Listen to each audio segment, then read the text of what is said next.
Olá, bem pessoal, vamos lá para mais uma aula de física, né? Hoje continuaremos com as leis de Newton. Para quem não viu, o vídeo está aí no canal, nós estudamos a terceira lei de Newton na última aula. Agora vamos de segunda lei de Newton, princípio fundamental da dinâmica. O que é isso, pessoal? Ah, professor, F igual a massa vezes aceleração. Tudo bem, essa é uma simplificação da segunda lei de Newton, princípio fundamental da dinâmica, né? Nesse caso, a gente tem a força vetorial, massa escalar, aceleração vetorial. Temos aí que a força resultante e a aceleração têm a mesma direção e o mesmo sentido. Tudo bem?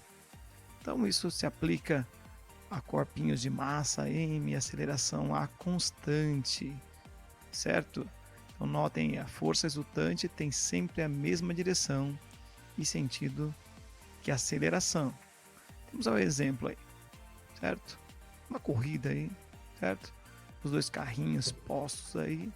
E qual que arranca com maior aceleração?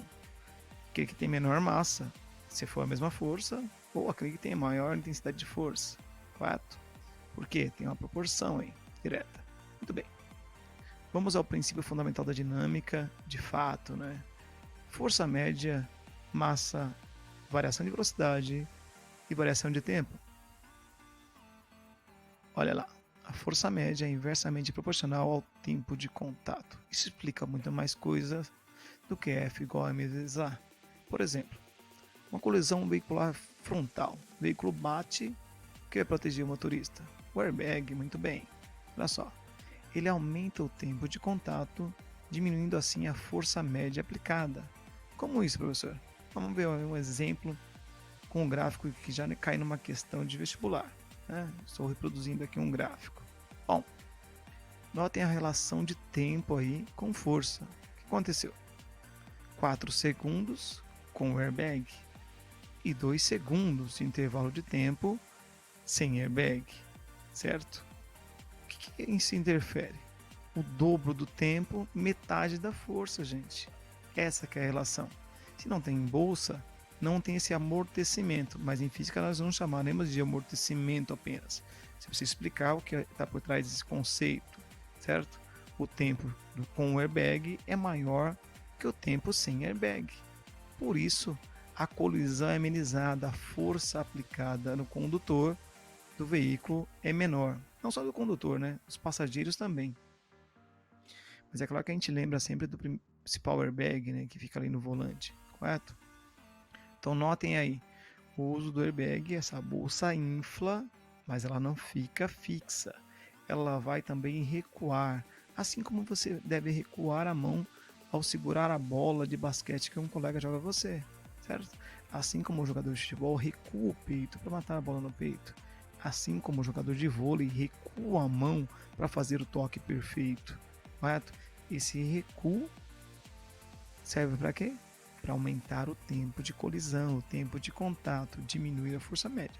Imagine que um colega jogue um ovo cru para você. Você não vai espalmar a mão em direção ao ovo. Você vai recuar a mão para pegar o ovo. Por quê? Dessa maneira você aumenta o tempo de contato e diminui a força média aplicada, certo? E aí talvez o ovo não quebre na sua mão. Ficou claro isso? Tem que ficar muito claro. O airbag é muito importante. Muito bem. É claro que a segunda lei de Newton também se aplica àqueles sistemas de bloquinho com força F, não é isso? Vamos usar sim F massa vezes aceleração. Olha o quadro de avisos ali para vocês, a força em Newton, massa em quilograma, aceleração em metro por segundo ao quadrado, certo? Para calcular essa aceleração, usaremos F igual a m vezes módulo de A. Aí no sistema de dois bloquinhos, essa F impulsiona os dois bloquinhos. Por isso a F é igual a massa de um mais massa do outro vezes o módulo de aceleração. 4. Muitas vezes, nesse caso, nós suprimimos o módulo, por já entender que a aceleração é constante, né? Certo? Olha só, a aceleração vai ser sempre na mesma direção e no mesmo sentido da força média aplicada ou da força aplicada nesse caso, certo? Que é a resultante do sistema. Notem as forças para a direita, a aceleração também para a direita, correto? A resultante para a direita. E a tração, professor, tem fórmula para tração? Gente, não é fórmula para tração. Nesse caso, a tração impulsiona o bloquinho de trás. Por isso que tração é a massa B vezes a aceleração, correto? Muito bem, pessoal, foi essa a nossa aula de hoje. Última dica aí, unidade de medida, hein? Super importante isso.